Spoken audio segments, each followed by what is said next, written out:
태풍이 잇따르는 가운데 올해 농작물 재해보험 가입률은 크게 떨어진 것으로 나타났습니다. 올해 전남의 농작물 가입 면적은 4만 4천여 헥타르로 지난해 6만 헥타르의 73% 선에 머물고 있고 특히 벼는 지난해의 70%, 온예 시설의 보험 가입 면적은 33%에 그치고 있습니다. 이는 지난해 태풍 등 자연재해가 발생하지 않으면서 보험에 대한 관심이 떨어졌기 때문으로 풀이됩니다. 또 까다로운 보상 절차와 비싼 보험료 부담에 농민들은 보험 가입에 소극적인 상태입니다. 이번에 태풍이 지나갈 때 광주 기아 챔피언스 필드의 지붕도 뜯겨나갔습니다. 다행히 인명피해는 없었지만 문을 연 지 5달밖에 안 된 새 야구장인 터라 망신을 샀습니다. 경기장 구조를 보면 강풍에 취약한 게 보였는데 너무 안일하게 공사했던 것 아니냐는 비판입니다. 이계상 기자가 취재했습니다. 광주 기아 챔피언스 필드 지붕이 군데군데 뚫려 있습니다. 지난 주말 강풍이 불어 지붕 중앙부 조립식 패널 17장이 한꺼번에 근처 도로로 날아가 버린 것입니다. 차후에는 또 이런 일이 벌어졌을 때 인명피해가 안 나리라고 생각을 못 하지 않습니까? 만약에 예를 들어서 사람이 다쳤으면 얼마나 큰일입니까? 새 야구장의 지붕은 초속 30m의 강풍에 견딜 수 있도록 설계가 됐습니다. 하지만 초속 35m가 넘는 바람이 관중석 스탠드를 따라 소용돌이 치며 올라가면서 지붕 자재를 날려버렸다는 것이 시공사 측의 해명입니다. 1루, 3루 쪽에 불어온 바람이 가운데로 몰려들게 돼 있거든요. 35가 아니라 여기는 45, 50이 넘을 수도 있어요. 측정을 못했지만 비가 떨어지면서 비가 역류해서 지붕으로 올라갈 정도로 바람이 돌풍이 셌으니까. 광주 새 야구장은 외야가 뚫려 있고 주변에 큰 건물이 없어서 강풍이 불면 속수무책이라는 게 이번 사고로 확인됐습니다. 특히 채광과 미관을 고려해 설치된 폴리카보네이트 패널은 안전상 문제를 안고 있었던 것으로 지적됐습니다. 결국 안전을 장담할 수 없어서 삼성전 2경기가 취소됐습니다. 야구장 시설이 문제가 돼서 경기가 취소된 것은 우리나라 프로야구 역사상 3번째입니다. 광주시는 안전 강화를 위해 지붕 자재를 바람에 강한 철판 재질로 교체할 계획이라고 밝혔습니다. 하지만 신축 경기장의 지붕 자재가 소형급 태풍에 맥없이 날아간 상황에서 더 센 태풍이 올라온다는 소식까지 있어 불안감을 완전히 해소시키지 못하고 있습니다. 명품 구장임을 내세우는 광주 기아 챔피언스 필드가 개장 5개월 만에 강풍 피해를 당하면서 체면을 구기게 됐습니다. MBC 뉴스 이계상입니다. 십자가를 이고 국토 도보 행진을 하고 있는 세월호 희생자 순례단이 단원고를 출발해 팽목항을 거쳐 지금은 광주를 지나고 있습니다. 팽목항에 바닷물을 떠서 다음 주 방한할 예정인 프란치스코 교황에게 전달하기 위해서입니다. 이들과 걷고 싶다는 지역민들이 함께해서 빗길 속 순례가 외롭지 않았습니다. 김민정 기자가 다녀왔습니다. 단원고 학생 고 이승현 군과 고 김은기 군의 아버지가 벌써 한 달째 길을 걷고 있습니다. 안산 단원고에서 진도 팽목항까지 노란 리본이 나붓기는 6kg 십자가를 지고 400km가 넘게 걸어왔습니다. 내가 지었을 때 조금 공기가 마지막 숨을 거둘 때 고통 그런 걸 좀 느끼고 싶어서 지게 됐죠. 팽목항 사고 해역에서는 아이들의 눈물이 담는 마음으로 바닷물을 떴습니다. 걔들이 피도 토했을 거고 눈물도 쏟았을 거고 죽으면서 엄마 아빠들도 많이 찾았을 거 아니에요. 그게 녹아있는 물이라고 생각하니까 가슴이 짠했죠. 팽목항에서 발을 돌려 광주를 거쳐 다시 대전까지 가는 순례길. 몸이 불편한 장애인들까지 자발적으로 참여하면서 노란 우산을 쓴 빗길 속 순례 행렬은 점점 길어집니다. 그 힘든 도보를 하고 있는 거 계시잖아요. 그래서 그분들에게 좀 힘이 됐으면 좋겠어요. 우리가 잊지 않고 함께 하고 있다라는 걸. 길 위에서 많은 사람을 만났고 위로도 받았다는 순례단. 하지만 진상규명도 특별법도 요원합니다. 상황이 이렇게 됐으면 누군가는 십자가를 벌써 졌어야 돼요. 근데 아무도 지는 사람이 없잖아요. 누구 하나 내가 책임자라고 나서는 사람 없잖아요.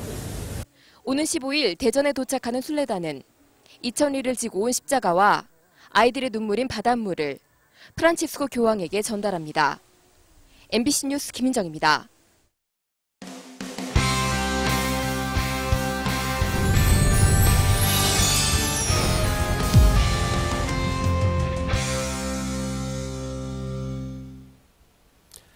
창사 50주년을 맞은 광주 MBC가 우리 주변의 희망 인물들을 소개하는 시간입니다. 오늘은 20대의 젊은 나이에 국내 최대 IT 기업과의 제휴를 이끌어낸 한 젊은 기업인을 소개합니다. 이재원 기자입니다. 광주의 한 신생 IT 기업이 개발한 어플리케이션. 중요한 내용을 클릭하면 같은 어플이 깔린 친구들이 자동으로 등장하고 공유만 누르면 원본 그대로 전달됩니다. 드래그와 복사 등 적게는 7단계에 이르던 기존 방식을 3단계로 대폭 줄였습니다. 해외에서 기술력을 먼저 인정받아 수출길에 올라 올해에만 20억 원의 매출을 기대하고 있습니다. 드래그 한 번에 단축키 한 번으로 내 스마트폰과 또 다른 타인의 스마트폰에 전송할 수 있는 그런 간단함이 있습니다. 어플 개발자는 배효환 대표. 29살이던 지난 2009년 광주 과학고 동문 등 10명의 친구들과 함께 창업 전선에 뛰어들었습니다. 회사 설립 이후 3년 동안 매출이 없다시피 했지만 재산을 팔아가며 기술 개발에 매달렸고 2011년에는 미국의 글로벌 회사와 계약을 체결했습니다. 그리고 중국 TCL 그룹과 스마트 디바이스 1억 대의 어플을 탑재하기로 했습니다. 기술 개발과 아이디어와 어떤 산출물들은 광주에서 내고 또 전국을 대상으로 팔거나 아니면 시장을 키워간다는 의미에서 하나의 또 다른 그 가능성을 열지 않았나. 국내 최대 포털 네이버와 벤처기업 최초로 제휴도 이끌어냈지만 배 대표의 도전은 여전히 계속되고 있습니다. 올해는 광고에 어려움을 겪고 있는 지역의 소상공인들을 위해 후불제 광고 어플을 만들어 제2의 도약을 꿈꾸고 있습니다. 항상 을을 생각하고 을의 입장에서 을을 대변할 수 있는 그런 회사, 그런 서비스를 만드는 회사로 이렇게 성장하고 싶습니다. IT 업계에서 제법 이름이 알려지면서 거액의 M&A 제의까지 받고 있는 배효환 대표. 하지만 기업은 사회적 약자와 함께해야 한다는 지론을 실천하기 위해 오늘 또 묵묵히 연구개발에 나서고 있습니다. MBC 뉴스 이재원입니다. 광주시 교육청이 송원 자사고가 제출한 내년도 신입생 모집 요강을 반려했습니다. 광주시 교육청은 지원 자격에 성적 제한을 둔 송원고의 모집 요강은 자사고 지정을 연장하는 조건에 어긋난다며 이를 반려하고 수정안을 제출하도록 했습니다. 시교육청은 이에 앞서 자사고 지정을 연장하면서 성적 제한을 없애라는 조건을 달았고 송원고는 내신 성적 상위 30%였던 지원 자격을 50%로 확대한다는 모집 요강을 제출했습니다. 사실상의 절충안이 거부된 가운데 오는 14일 모집 요강 확정을 앞두고 송원고가 어떻게 대응할지 주목됩니다. 유도부 여중생의 사망사고를 계기로 전라남도 교육청이 학교 운동부에 대한 대대적인 실태조사에 나서기로 했습니다. 전라남도 교육청은 체급 경기팀을 운영 중인 73개 초중고등학교를 대상으로 체육부 운영 현황과 체중 감량 등 선수 관리 상태를 집중적으로 점검하기로 했습니다. 또 여중생이 사망한 학교에 대해서는 현장 실사를 진행하고 전체 선수를 대상으로 정신적 충격 완화를 위한 상담 프로그램을 운영하기로 했습니다. 영광군청 공무원이 업체의 청탁을 받고 국고보조금 20억 원을 부당하게 지급했다가 감사원에 적발됐습니다. 감사원에 따르면 영광군청 공무원 A씨는 수도권에서 이전하려는 민간업체의 청탁을 받고 가치 없는 공장을 담보로 인정하거나 부풀려진 감정평가를 묵인하는 방식으로 지난 2012년부터 2013년 사이에 20억 원을 부당 지원한 것으로 드러났습니다. 감사원은 A씨에 대해 수사를 요청하고 이 공무원을 포함한 영광군 공무원 6명에 대해 징계를 요청했습니다. 겨울철 도로 제설에 쓰고 남은 폐토사를 국토관리사무소가 불법 방치하고 있다는 광주 MBC 보도와 관련해 국토관리사무소가 폐토사를 모두 치우기로 했습니다. 국토관리사무소는 폐토사 1,500톤 처리를 위해 폐기물 업체와 계약을 체결했고 운반 차량 5대를 마련했다며 폐기물의 성분 분석이 나오는 대로 이달 안에 폐토사를 모두 치우겠다고 밝혔습니다. 이와 관련해 보성군은 국토관리사무소의 고의성 여부를 조사한 다음 폐기물 처리법에 따라 과태료를 부과하기로 했고 순천시도 과태료 부과를 검토하고 있습니다. 광주 광산구가 쓰레기 수거와 체육시설 유지 보수 등 도시기반 시설 관리를 기존 위탁체제에서 직영으로 전환합니다. 광산구에 따르면 지난달 29일 법인 등기를 마친 광산구 시설관리공단이 그동안 민간기업에 위탁한 청소 업무와 함께 체육시설 관리, 광산 CC 등을 직영합니다.